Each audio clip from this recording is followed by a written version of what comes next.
Welcome to the Dream Life Show, Michelle. Thank you for having me. This is so much fun. It looks so great here. Thank you. We're so excited about the new studio. I love it. It's beautiful. Okay, everybody, we have a very special guest on the show here today, Michelle Lewis, and I'm going to read her bio just so you understand who we're talking to.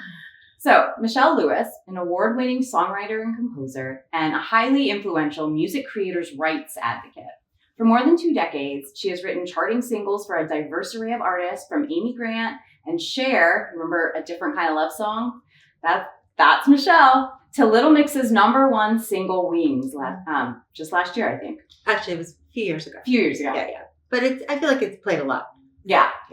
You recently ventured into kids and animated, and you've been nominated for 6 Emmys and 2 wins for Bubble Guppies. And if anybody with kids, you guys know Doc McStuffins. Yep.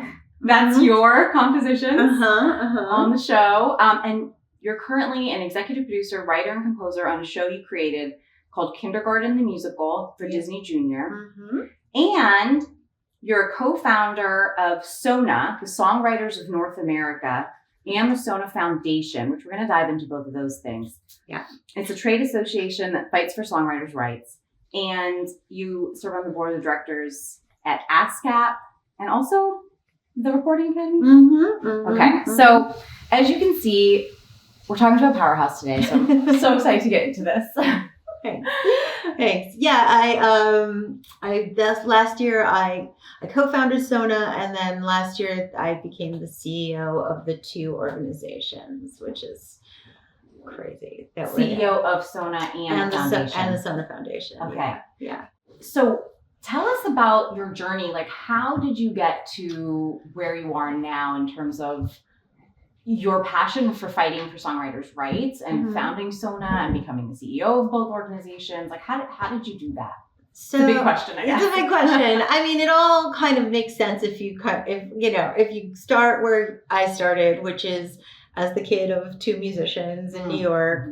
My mom's a singer, my dad was a saxophone player. They were like middle class working musicians in the 80s and 90s, and there was a middle class of music makers that was thriving, supported, whether you were doing studio work or touring, or my mom was a studio singer, my dad was a touring musician, and it was sustainable. I went into songwriting kind of not by default, but because I was writing for myself. I was writing songs for myself as an artist, and songs that I wrote for myself started getting picked off by, other artists like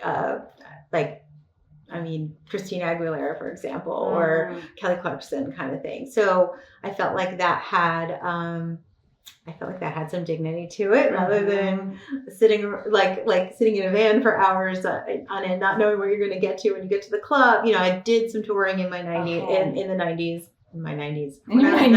When I was 90, I did some touring. You were rocking out. I was rocking out. I did some touring then, and wait, so you're saying you felt like you felt like better about songwriting side than the artist and touring side? Yeah, I felt like it was more in my control. Like I felt like I could control where the songs went, and the career I had control over.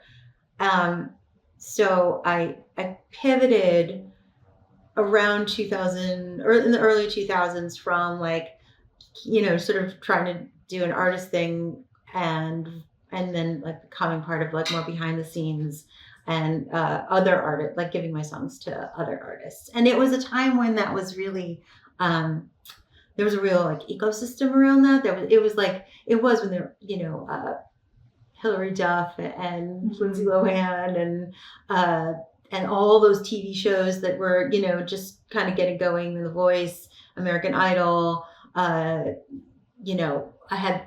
was writing for all those winners and contestants. So let me ask you, because if a young artist, songwriter is listening, they're like, but how did you get those big breaks so early on in your career? Like, how was it a lot of networking? Was it some good luck? Like, how did that happen? I think it was both. I mean, I think it was good luck, and then also just like working really, really hard when you're at that age where you, kind of don't need a huge, like a lot of stuff. You keep your overhead really low, and you can live in a tiny apartment with roommates and hustle like wait tables and do other things to pay the rent, and then you're just really, really working on the craft of songwriting. That was kind of my favorite part. I mean, I think there's also a craft of performing and being a performer, and when if I had to choose at the time, which I guess I ended up choosing, like which I preferred, I really preferred the sort of studio process. I love that sort of bubble of making something up that didn't exist before, that like pulling something out of the air and now it is a thing. So when there's nothing, and also the collaborative process. I love the being in a room with someone that, is funny and creative and all that stuff. And you just have that great, like my friend Shelley Piken calls it songwriter sex. It's like nice. Yeah, I've never heard that. Oh yeah, it's in her book. It's her credit to Shelley Piken for that. Yeah. But yeah, it's that. Was it a lot of like big writers groups? Yeah, it was a lot of big writers. Like sorry, what I mean was, were there a lot of people in the room, or was it? No, just like you and like a person or two other people. That was another thing about like doing this in the early 2000s. Like it wasn't that sort of like writing by committee style that I feel like is the thing now. It's just you and a few writers get your favorites and you'd get a project, and sometimes the project would seem sort of like really, really commercial. Other times it would be really arty. But just getting to sort of like figure out what that project needed at the time, and then just go running, just really just like being in the lab and creating something that from nothing, and just having that. Just sometimes when the faucet's on and you're just feeling like inspired, it's just the best feeling in the world. So I sort of double down on that, on the writing for other people thing. But I did it, and I got to really benefit from it because it was a time where there was still album sales and CDs were like selling in the multi-platinum. You could sell millions of CDs and all this. This is like between 2000 and 2008.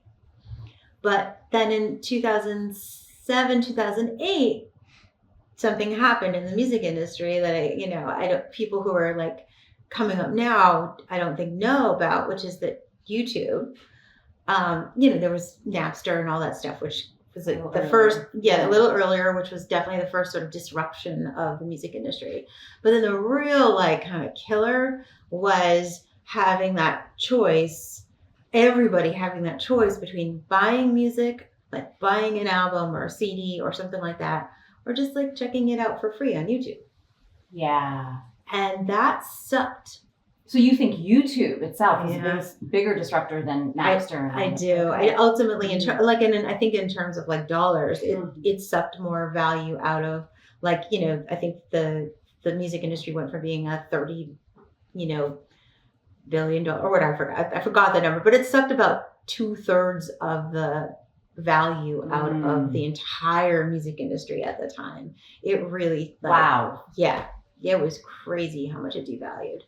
And that was all happening at the same time that I had a kid. Okay. I had my son in 2007, and then coming back from having my son in like 2008, 2009, we're all kind of like vying for the same projects and competing, and like there was no money to make. Like we were all like, we would get these songs coming out and we'd have these releases, but no one was like, you're starting to see like there was very little money to make from them because no one was buying albums. And then So I pivoted to this world of children's television and animation. I got this job. I got a call in 2010 from the head of development at Disney Junior at the time, to write music, my writing partner and I, to write music for what was then a totally unknown show, Daphne Stephens, and to write the theme song for it. We ended up getting hired to do all the music for the series that season. And then that series went on to become this like hit, won Peabody's, all these things. So that was this like really kind of fun lane that I didn't know about to write in while the music industry was getting its shit back together. Interesting. Yeah. And so then while I was on hiatus between seasons 1 and season 2 of Doc, I wrote this, co-wrote with some of my favorite collaborators and my people. And this song became the song Wings for Little Mix. Had a lot of writers on it. Had 10 writers on it. Yeah, it was definitely like what we call Frankenwrite. And then yeah, totally a Frankenwrite. Okay. And then in 2014, it went to number 1 in a lot of global, in a lot of global markets. It was also my first sort of like streaming single. And I saw what having had singles in, say, like 2004 versus 10 years later in 2014, seeing what the revenue was compared, like if I did apples to apples, like what you'd make from a single 10 years earlier, now 10 years later in streaming, it was shocking. Like the only response is just start like swearing. You're like, I was just like, what the fuck? You're like, you have a number 1 hit song. Yeah. And I knew what that was worth. And it was my first one, since coming back from after having a kid and going into children's television and all that stuff. I was like, oh great, let's see what the music business is doing now. And wow, it was pretty devastating. So I started asking around, like my friends, like who are also songwriters, like, are you seeing the same thing? What's going on here? We started comparing notes.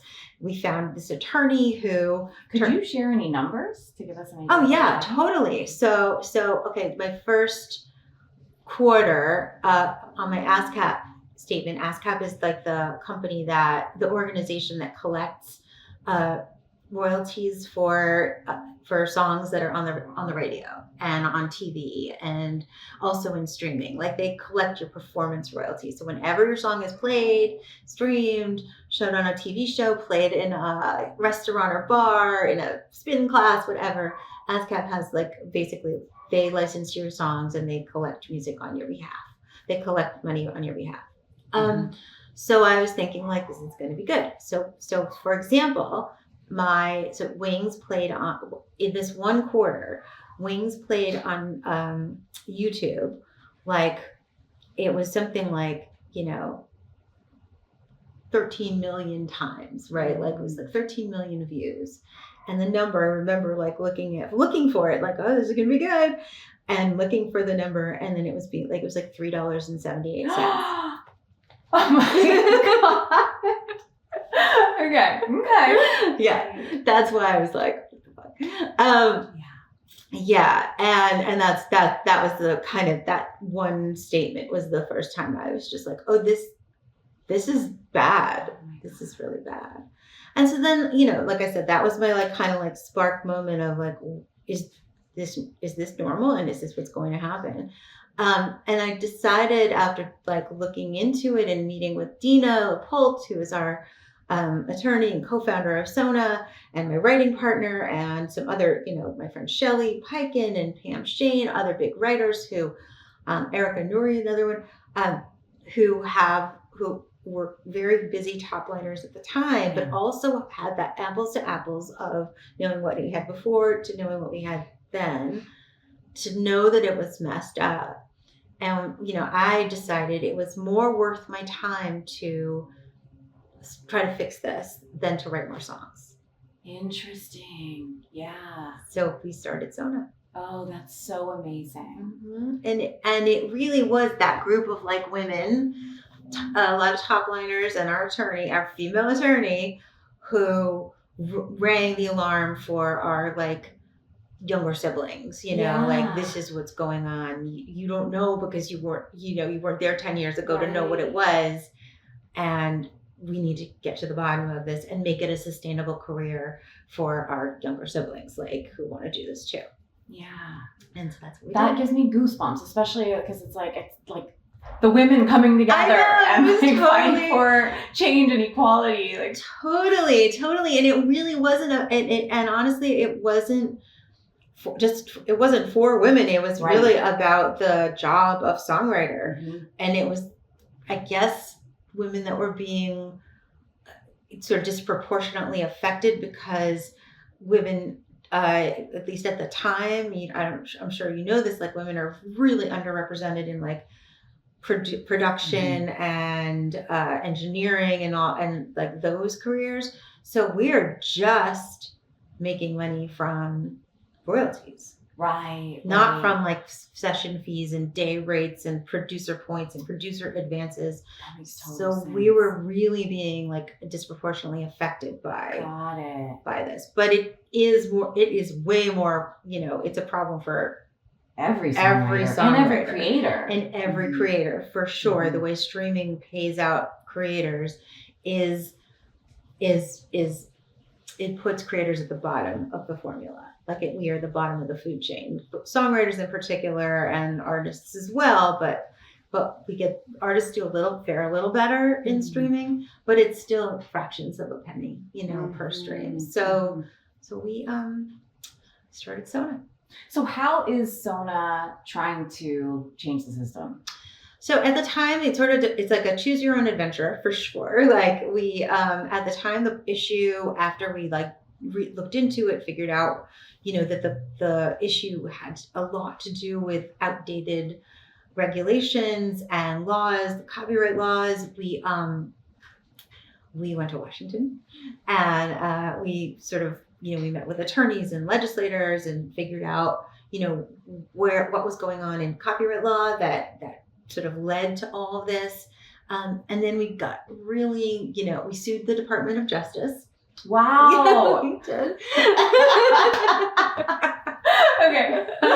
Over really outdated consent decree, which is so nerdy. I won't get into it here, but like because you wanted them to do more to regulate. Actually, they were doing too much to regulate. Oh, okay. They were over kind of like heavy-handed on so songwriters' income is 75% regulated by the U.S. government. Really? Yes, I know. How crazy is that? Between our mechanical royalties and our performance royalties, it's 75% regulated by the U.S. government. So what are they?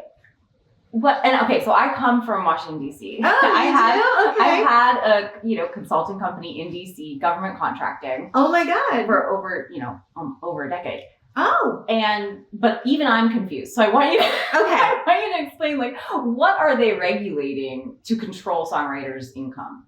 So songs are, there's millions of songs. There's millions of cues on television, millions of pieces of music. It's untenable for like, if you're Netflix or if you're a radio station, to license directly with every songwriter for their catalogs, particularly songwriters who are no longer with us. Like you need to go to some kind of collective rights management has been sort of the way that the US has sort of got, like the way that and actually globally, the way that music has been sort of licensed and used for, for public broadcast.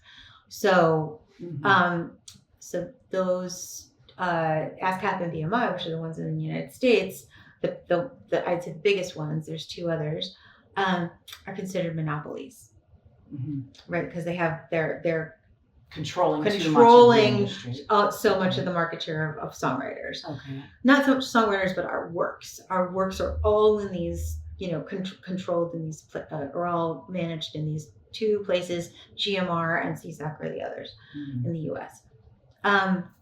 So in order to thwart monopolistic behavior, price gouging, and things like that, they were given in the 1940s. They were given consent decrees. Consent decrees are like anti-monopolistic decrees that are given by a judge, and it protects ASCAP from being ASCAP and BMI from being sued. So it's sort of a protective measure for them, but also a hampering measure for them. And I can't believe I think the word saloon is in the consent decree for ASCAP. Right. Like it is dated. Right. It is dated. And so there's always these kind of can we update the consent decrees? But that controls the performance royalty side. And then on the mechanical royalty side, which is based on sales, that is all done through a copyright royalty tribunal, literally 3 judges that sit on a tribunal to set rates for how much music is worth. That's that statutory rate that you hear about for sales, for album sales. It's used forever. It was 9.1 cents. It just got moved 2 years ago to 12. So it's ridiculous because it's actually having the opposite effect on the economy and on the rights of the creators and the people who they've got it all backwards because ASCAP and BMI and CSAC, they don't need to be regulated like corporations because it's like a different mission. It doesn't make sense. And I mean, Google's probably a monopoly in a very similar way, absolutely. Right? But at the time that this happened, it getting these consent decrees kind of lifted or amended or updated, it's impossible. So we sued that was how we ended up with the DOJ, because the DOJ issues the consent decrees for if you're going to put a consent decree on AT&T, for example, that comes from the DOJ. Which AT&T should have one, but I think they do. In my opinion. Yeah. But okay, so how did that go? We won. Oh, yeah, okay. I know. What did it change? It didn't end up changing. It ended up the DOJ wanted to add an additional restriction they wanted to amend the consent decrees to be more restrictive for songwriters. What? And so I know. So they had made these recommendations. They were going to enact this thing, and we were like, hell no. Mm-hmm. So that's why we sued them to keep them from doing making them more restrictive. So we got them to not do that. Yeah. And then the next thing we did was we got on board with this thing that became the Music Modernization Act, which was updating copyright law to reflect streaming. Yeah. And that passed in 2018. Okay. Yeah. Awesome. What's next on the agenda? So next on the agenda is there's so much. I mean, the truth is, when it comes to streaming, we kind of got to the table a little too late. So already songwriters are at the bottom of the food chain, as I was saying, and so we're just always trying to find ways to bring money over from the sides that have the bigger slices of the pie, the sound recording side and the streaming services themselves. Yeah. Who, those percentages have been completely outweigh the percentage that goes to songwriters and publishers. So any way we can pull that money over so that songwriters can sustain themselves to live to see the next day in the studio. Right. That's kind of what we're focused on. And then, we got AI coming. So fast, and it's here. It's here. But how to protect writers from being infringed by that. So there's so much to do. And then, of course, because songwriters don't have a union, so we act kind of unionish, and we we're concerned with studio safety and equity for women and underrepresented minorities in the industry. So we're always kind of pushing for equity, fair pay, health and safety standards, things like that, kind of union-y stuff. Thank you for getting into all of that. I actually didn't think we were going to go there, but I got so engrossed in understanding the specifics. Yeah, there's a lot, and it's mostly volunteer, by the way. We have a tiny staff. Yeah. But it's mostly volunteers of people who are working songwriters and composers and managers and some publishers and lawyers who work with because us. you still do your work in terms of being a songwriter and composer. I do. I still work full time as a composer. Mm-hmm. Yeah. Okay, so let's talk a little bit about that. We were having a conversation before we turned the cameras on about this idea of, okay, the artist today and the songwriter today, the creator today, and how I had goosebumps when you were telling me this because I was like, I was just thinking about this. There's this balance between being a creative, and being a creative almost requires you to be like a child at heart, right? Yes. And play and put it all out there, and versus being taken seriously in the industry and being able to guide decisions and have control over your art, right? As a starting point. Right. And then make decisions in the industry itself and shape things and shape policy and all of that, right? So tell me share what you were telling me earlier. It was so interesting. I want to hear how you say it. So one of the things that happened when I started getting into this advocacy world and working in policy is I started being asked to join boards. Like I'm on the board of ASCAP. I got elected to the board of the LA chapter of the Recording Academy board, and I'm also like part of a lot of these like kind of think tanky coalitions, and I chair the SONA board. And I realized as I was like being pulled into these rooms where decisions like financial decisions are being made, that I had no training for this whatsoever. There is nothing about being a songwriter or creative, at least in my experience, that prepares you for these more, worky conversations. In fact, worky. When I say things like working, that's probably why. So I mean, everybody knows what you mean when you say worky. Because you play an instrument, right? It's play. We are so infantilized as creators. We're treated like children, and in a way we dig into that. I mean, it's something we need that like bubble. And I am a blurter. Like I blurt. Like the training that you get as a songwriter is to think it, say it, dare to suck, loud and wrong. Like don't edit your thoughts, because what you say that's the stupidest thing in the world will spark the idea in the person that you're talking to or that you're working with. That could be the title of the song, or that could be the fix to the lyric that you're struggling with. So you don't self-edit as a way of communicating. You're think it, say it. That is the opposite to how you communicate as a board member or as an executive in a meeting. Like as an executive in a meeting or on a board, you plan what you're going to say. You're not really listening to the person that is talking. You're strategically waiting and formulating your statement as part of your agenda and of what you want to get accomplished in that meeting. It is the opposite of thinking it, saying it. You are much more, it's a whole other way of communicating that we're not taught and we're not encouraged to do. It's different brain. Right. And it's unicorns that like, there aren't a lot of people who can navigate both, who could do both. I find when I'm focusing on policy work and it's hard to be creative. Yeah. It is hard to just kind of go into a writing room and like be free with my thoughts and let my imagination run.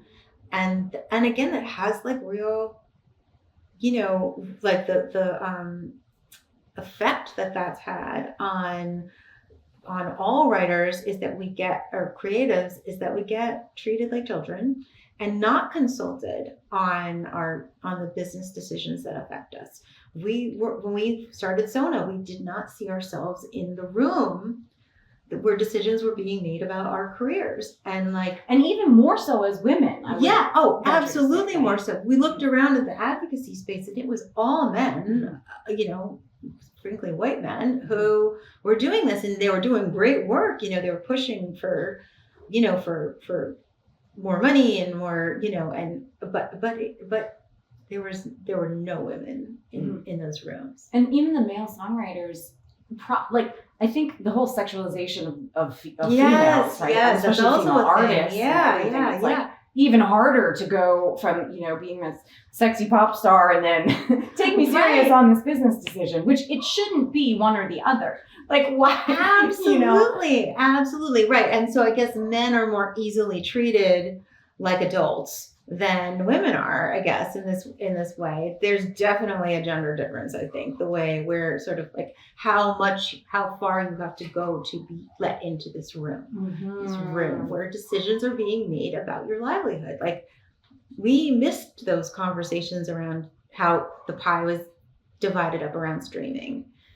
We will not miss that conversation around AI. Right. Yes. Like, we're here now, and we will make sure we are in that room when that pie gets divided up, because we're feeling that. I mean, the middle class of the industry has been decimated by streaming, so we don't want to see it happen. I want to come back to that, actually, because there is a lot of people talking about how there's now a new middle class of being an artist, because you can go direct to fan through social media, right? Yes, Whereas before you had to sign to a big label and had to do all that, I guess, on the artist side of things versus the songwriter side. Right. But also, I want to touch on what you were saying earlier, because you were then invited into those rooms.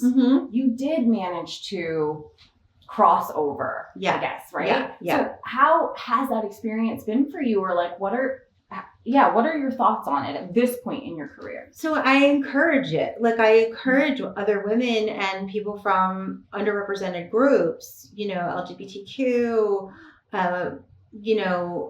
Latin writers, Black writers, writer, like people who don't see themselves on boards, and not just boards but in executive meeting, like decisions where like where to put money those decisions are being made, like how to invest, because it's so out of whack.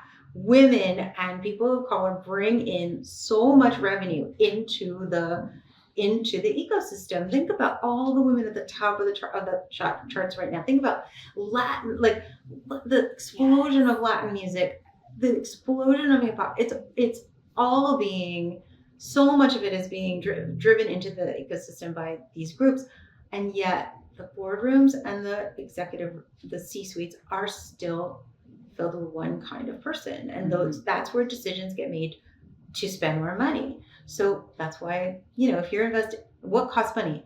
Production, so like male producers, we need women in those rooms to know, that woman producer is going to do a great job, and we need to invest there. Like, if we're not in the room, we can't make those recommendations. So we need to be in those rooms, and we need to find more, encourage more investment.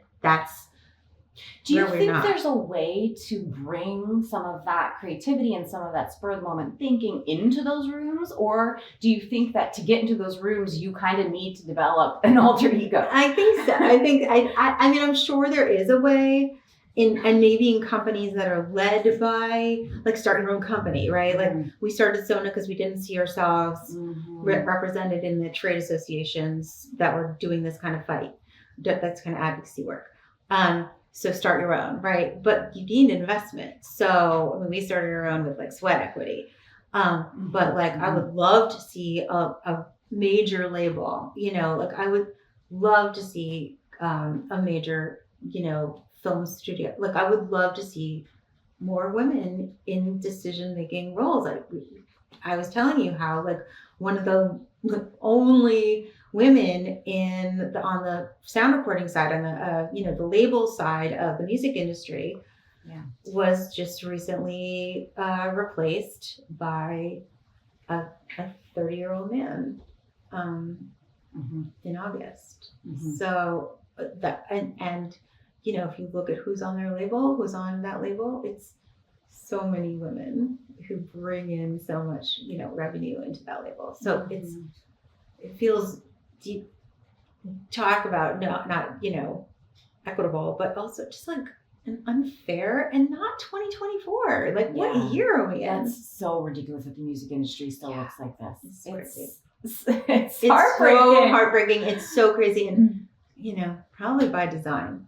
So how do we fight that? Yeah, I think to your point, like we have to play the game to change the game. That's what I always say. Yeah, I think that's right? a smart way of putting it. Yeah. We can play the game. Go show up with your worky personality. Yeah. You know, do the act thing. worky Act for the worky. Play the game, and then once there's more of us in there, then we can change the game. Yeah, I think exactly. collective power, and you know, SONA is like a true representation of collective power. Yeah, we totally made it our own, and got and like just fought our way in the room. You know, someone like Dina LaPolt, who is already this like rock star power lawyer, you know, pulling us in there definitely gave us a leg up. But I see other groups doing it too, and I want to see more women on boards. I want to see more. So women how on do you? boards. Okay, so if a woman's listening, like I want to get on a board, how do you even go about doing that? You know, run like doing things with the ASCAP board. I'm on the board at ASCAP, and it is elected. It's like elected by the membership. Okay. So you can run, right? Like, and other songwriters. Put your name in the hat. Yeah, like first step, go for it. Take the shot. Exactly. And then I think things like there's organizations like She Is the Music, and Women in Music, for women in particular, specifically that, you know, underrepresented group. Like we should do kind of more workshop-y training stuff. Sorry. More training on how to be on boards, on, you know, once you're on, because you get elected, now you need to like create an agenda and then enact that agenda, like get that agenda across. I spent the first few years on the ASCAP board just kind of making jokes, like trying to be trying to be funny, or just. Were you intimidated? So intimidated. The people on this board are, you know, they're the CEOs and the CFOs of the publishing companies, and then they're like Jimmy Webb and Paul Williams and Desmond Child, you know, on the writer's side. And so absolutely intimidated. They're the loveliest people, by the way. They're not like mansplainers at all. They're amazing. But of course, because they're songwriters. Yeah, because they're songwriters. Yeah. But to what you said earlier, you know, they probably get more of a benefit of the doubt because they're dudes. Yeah. So how did you get over that, being intimidated? You know, personal interaction, like just kind of shutting up and listening. For after a while, and just being like, okay, I don't think I'm being heard. So let me shut up for a minute, see what the dynamic is, and then it really took this is just acknowledging that this is the opposite of what I've been trained to do as a songwriter. This is not the same thing. This is something else. And going back to college, I went to this very academic college and like learned, you know, that kind of critical thinking, communication thing in school. And really kind of harkening back to what I did in college, like in classrooms when you're, you know, you have to raise your hand and have a thought that you want to express, like, and it was, you know, I was at Columbia, which had only been allowing women. Oh, just at Columbia. Women had only been there for, you know, maybe a decade by the time I was there. And, you know, to get heard in those classrooms was like, competitive. And like, I that's one of the things I figured out there was how to speak in a room full of men, in an effective way. But it had been years since I'd done that. So I had to like really go back to my education and whatever like experience I had before I became a songwriter to remember how to do it. But it was not easy. Yeah. It wasn't intuitive. It wasn't something you look up. I mean, I guess you could look it up, but like, Right.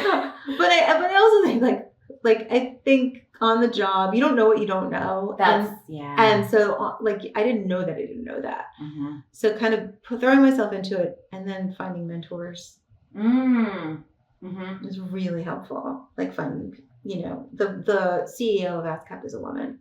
Okay. I'm really leaning on her. There's, everything. Every time I come across something in SONA or any other kind of thing, I think, what would Beth do? And Beth Matthews is the CEO of ASCAP, and I definitely have a WWBD. I put myself in Beth's shoes, and I'm like, okay, what would she do in this situation? Because ASCAP has over 1 million members, huge staff. She's badass. Behemoth. Yeah. That is amazing. And I think that's like such good advice. And even if you don't have like a mentor, like you know Beth, and but even if you don't have someone like that, like I have found, even for me, like Kamala Harris, for example, yes. She's, the absolute epitome of like everything that I want to embody as a leader and communicator and like just a small example, but I was like so tired out a couple weeks ago. I was like on the go. I had so many things on and like, running from thing to thing. I didn't have any time to think or prepare or, and then I was like, how would Kamala Harris do this? Exactly. How does she go from like vice president, like negotiating multinational hostage releases with 16 different countries to then showing up with full energy at a campaign rally oh my God, at a coffee 20,000 shop. people to then a coffee shop. To a coffee shop. Yeah, it's I like, know, oh I my know. God, right? So we can even I feel like for me, just getting over things or changing our mindset helps to even have anyone. It doesn't even have to be someone you personal relationship with. Absolutely. Absolutely. But I also think we've identified here that like, it might be like, now we have these advocacy organizations and trade associations that can help, like kind of fill this gap. Like that's something we can do. Like we can start a workshop. We can create a mentor program. I know these people now, so I can like say, Beth, would you mentor someone on a new board member? I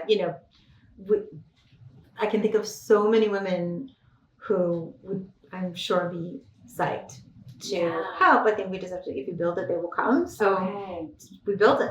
Yeah. Do you think that, like you just said, I'm sure some women would be psyched to help. Do you think that too much of the pressure is on women to help? Yes, absolutely. I was like, what about the men? I know the men should help too. The men should help too. Yeah. But again, like also, it's nice to see yourself representation. We look to Kamala, right? We look to Kamala Harris, and I look at her all the time. I'm like, how is she navigating this? Literally, yeah. Like it is so hard, and she's navigating it. Like, it's inspiring. It's so inspiring. And we like. That's the thing. It's like we need to see ourselves in these leaders to learn what we don't know. Like you don't know what you don't know until you need to know it, right? And then when you need to know it, then you're like, okay, I have to learn that. Where do you go? Yeah. No, I love that what you said. Of like you're kind of filling that gap. Yeah. So, one of the things that I had thought of when you were talking about this, like this kind of duality between like creativity and like how people then infantilize you when you're in that personality to then being in the more serious change maker leadership kind of personality, right. Like I was thinking that when it comes to even as an artist, and I think and I say this because I want people listening to think about the fact that first of all, like, and I always think this, like, just because someone says something with authority and doesn't make it right, or says something with conveys it in the sense that they know what they're talking about. This is the right answer. We're trained to believe it, especially as we're scrolling social media. If you see someone saying something emphatically, you're like, oh, that's the truth. Exactly. It's like not at all. Exactly. And I have been scrolling social media and gotten the advice of like, you got like what you were saying, like show up as a beginner. You got to put your dare to suck. You got to show, put your journey out there on social media so you can develop a fan base. They can follow you along and grow with you. And versus showing up fully as my fully formed artist self on social media, having a brand and saying, this is who I am, take it or leave it. Not, hey, I wrote this demo. Do you like this? Or do you like this? Which hook do you like better? It's like, do you really want like everybody on the internet's opinion? No, on you don't. No, you don't. You really don't. I've been thinking about that a lot lately, like with my own artist brand, because I've been doing the whole come along, this is my journey. Yeah. Versus, people have also said it on social media as like, look at me versus come with me. But I actually don't think that that's necessarily the right analogy either, because it's not about look at me. It's not about look at me. It's about, as an artist, you are sharing your art, you are giving an experience. So it's offering an experience instead of the come with me aspect could actually be more of like a desperate, like, I don't know. I think it's about authenticity, right? And that word is so overused. So for 10 nights, used a different word than authenticity. Yeah. but it's like who you are.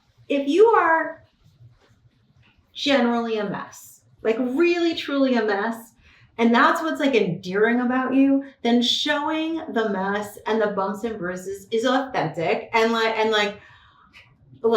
haha, look, I just did that. But if it's real, like you really are like a mess, then it's probably right. Okay. But if you're not, and like you're just trying to maybe appear more vulnerable, right, or more like relatable, but really, no, you have your shit together and like you work really hard, and it's really like your authentic self is like, you know what you want, and it's confident. Like I always believe that the most confident songwriters are the better songwriters. Mm-hmm. You trust your taste. Yeah. Like you like what you like, and you know what is good, and you trust that because you have the confidence to double down with it and go, no, this is the idea. Yeah.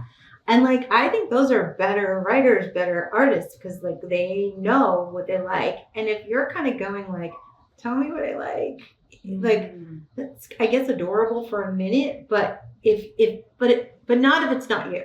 Mm-hmm. So that's such a good way of kind of framing that. I think it depends on the person. Yeah.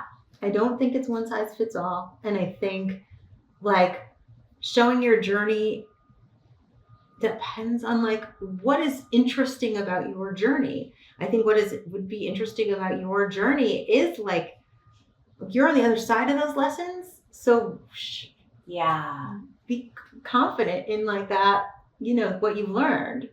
I really do believe it depends on the person. Right. That makes sense. Yeah. I think the overall point is like, don't get convinced by advice one way or another. Exactly. Decide for yourself.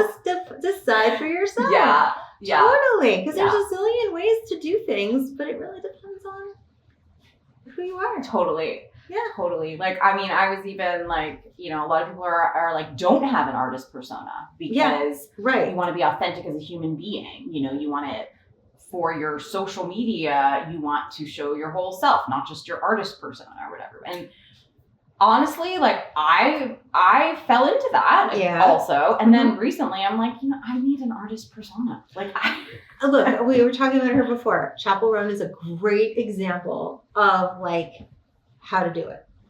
Like she is herself, is one person. She's a really talented person. She's a really talented songwriter, a talented singer. But Chappell Roan isn't even her real name. Chappell Roan which a lot of people don't know. Chappell Roan is the project, which is a team effort, and it's deliberate, and it's the best of who she is as a person, the most relatable, maybe not most unrelatable. The visuals, the hair, and the full-on makeup, and who she emerges as when she steps out on stage. It's an art project. And I also think just for her, probably for her mental health, I think of like Gaga is the same way. Like you that's a skin that you can wear to protect your heart from being hurt by all those opinions and things that come in that make you question and second guess and feel shitty.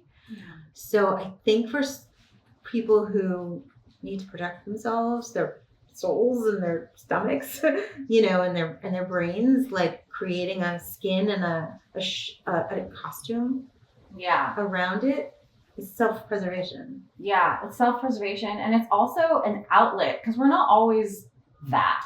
Exactly. You know, we're multitudes, right? Like, Exactly. And my friend Bonnie McKee is so good at like, you know, just taking the costume off, and then she's a songwriter, and then zip up, hair and makeup, and she's, you know, an artist. And it's so, I think you do have to have like kind of a split. Isn't that funny? We're talking like everything involves sort of like this, like, like, you know, artist, songwriter, creative, executive, right? Like in compartmentalizing, which sounds weird and unnatural, but I think it's like what we have to do to run in those lanes. If you can't run in two lanes at the same time. Yes, right. You can't run in two lanes at the same time. So you have to have multiple aspects of your personality that as a suit you put on. Yeah. I really like that. Okay, I really like the way that ended. Anything else you want to add? Because, you know, people listening, inspired by your story. I'm so inspired by your story. I also, you know, I thought what you said about just apply, just put your hat in the ring, like was such good. I mean, I remember being in high school and like wanting to run for student government, but too afraid to take because people would make fun of me, like, oh, you think you're you think you're worthy. Able to be worthy? There's so much like imposter syndrome, thinking you're worthy of being on a board. I never considered being on a board or worthy of being on a board until I was asked to run. Wow. Like it wasn't a thing. So maybe that's, you know, ask your friends, ask your mentors, like, should I run? And like, don't even listen to their answer if it's no, but like, find ways in, because these are important things to do. They're worthy. They're worth your time. And I do think like being of service. That's the other thing about artists and creatives. We are so up our own asses. We are so like, be focused on like what's my thing. Getting yourself out of that and being of service to a community helps you, ultimately comes back to you, right? And it comes back to your brand or your thing, like your brand and your paycheck, right? Like you get out of yourself and you are of service to a bigger cause. Like advocates for like SIA is a huge animal rights advocate. It comes back. It absolutely comes back. You can't think about how it will come back, right. But it makes you just a more interesting person. More interesting person with more interesting people around you too. Yeah, exactly. It opens your network. It opens you up. I think being open to other people, industries, experiences, thinking like not just being so tunnel vision of like, I must have this many hits or cuts as a songwriter. I must have this many views as a artist on TikTok. Like I get you need those doable actions, but ultimately you're gonna like hit a wall.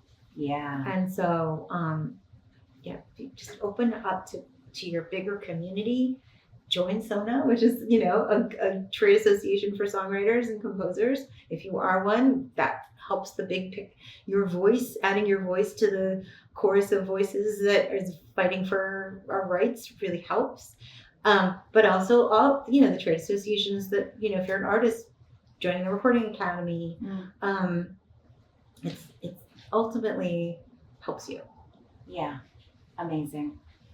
Michelle, thank you so much for being on the Dream Life Club show. Thank you for having me. This is really fun. I just thought of another thing, like, we can talk about it. We should talk. Here's another topic. Tell me. For the next time. Okay. Motherhood or parenthood and being a creative. We'll do that next. Let's do that next. I think that's such a good topic. Yeah, it's a really good topic because I know people are really struggling with time and if and can they and all that stuff. And also age. We should do And motherhood age. and age. Next Motherhood time. and age. Yes. Absolutely. Okay. I'm in. Okay. Yay. Thank you so much. Yay. Happy to be here.